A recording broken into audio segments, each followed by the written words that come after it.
4 questions you need the answer to before you decide to reach out to your ex. Hey folks, welcome to the channel. I am Jim Miller, helping you find and keep the love of your life and write a better love story. I would ask, if you're new to the channel, hit the subscribe button. When you do that, please tick the bell icon. That way you'll be notified whenever I upload new content. Also, I'd like to ask you to give me a thumbs up, leave a comment in the section down below, and check the description below the video for some free ebooks and whatnot that I give away down there. I'm going to apologize in advance because my head's a little clogged up. I don't know if I'm coming down with a cold or what it is, but if I sound weird, that's why, and I do apologize. But let's talk about it. Let's get into the content here. 4 questions that you probably really need the answer to before you reach out to your ex. Question number 1, how long was the relationship and how long have you been in no contact, or have you been in no contact? I get emails. I was answering some emails last night, and I do apologize that I've been kind of behind on that because of my illness, but I'm trying to get back to it now. But how long was the relationship? I got an email from someone that was like, I was in a relationship for 2 weeks with this girl, and I still love her very much. I haven't talked to her in 5 months. There's been no contact whatsoever, and I don't know what to do. And I got to be honest with you, if you can't get over a 2-week relationship in 5 months, I would seek therapy. And I don't say that in a bad way. I don't say that in a bad way. I've been to a therapist myself many times in my life, and it's always helped me. Therapy sometimes gets a bad reputation, but if you can't overcome a 2-week relationship in 5 months, there's probably something there. There's some obsession or addiction or whatever that you may need to look at. But how long was the relationship, and how long have you been in no contact? If you were, a couple of months, a year, 2 years, multiple years, and you've been in no contact for 30, 60 days, whatever, I would say answer the other questions. But, I minimize when it comes to no contact. I think that a minimum should be 3 to 4 weeks after a breakup. Especially for a longer term relationship. The longer term the relationship was, it may. And the no contact is not so that your ex will miss you. I mean, it does help. It's one of the possibilities that it can help your ex to miss you. But the idea behind no contact is to spend that time working on yourself. Self-improvement is never a waste of time. So that's why no contact is a good thing. But answer that question. How long has it been, and how long has it been since you've been in contact? Question number 2, also kind of obvious. How bad was the breakup? This is a big one right here, because a lot of people minimize how bad the breakup was.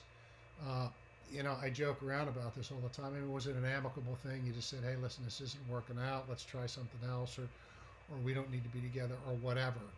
An amicable breakup like that, I totally get it. I totally understand. But if you were pulling in the driveway and he was throwing your shit in the driveway, you may want to think about that.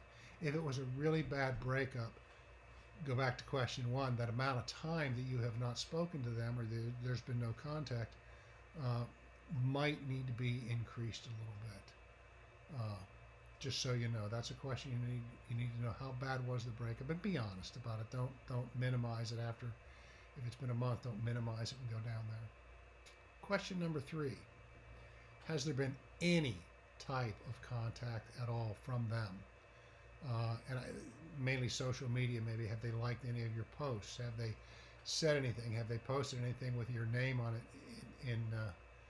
in social media? Have you looked on Facebook and they said they missed you, or some silly something like that, or Instagram, or whatever you use? Have you been a part of any of their social media posts, including, like I said, liking or sharing videos or sharing pictures or whatever? It's important. If there has been some contact, maybe reaching out might not be such a bad thing, depending. Question number 4. How do you think it will be received? I don't know your ex. You know your ex probably better than a lot of people. How do you think it will be received? If you were to reach out to them, if you were to try to contact them, would it be received well, do you think, or would it be received poorly? If you think that it might be received poorly, I would say do not do it. If you think that it might be received well, be careful, but you could possibly reach out to them. Now, one of the things that I would say is I can't answer these questions for you, and I can't tell you what to do with the answers. You need to have a better understanding inside of your head of what's going on before you reach out.